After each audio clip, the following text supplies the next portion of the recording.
next video. In today's video I will show you how to do simple show hide visibility animation on watchOS with SwiftUI. So I will show you the output. So if I click on the tap me button, here you can see that I'm able to show this red color square, and if I tap it again it hides it.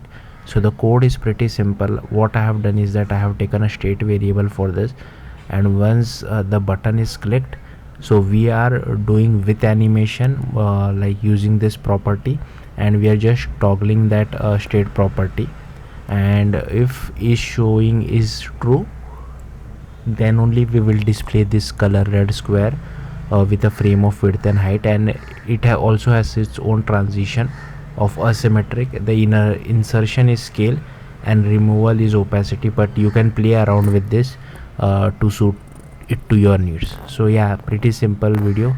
Thank you for watching. Bye.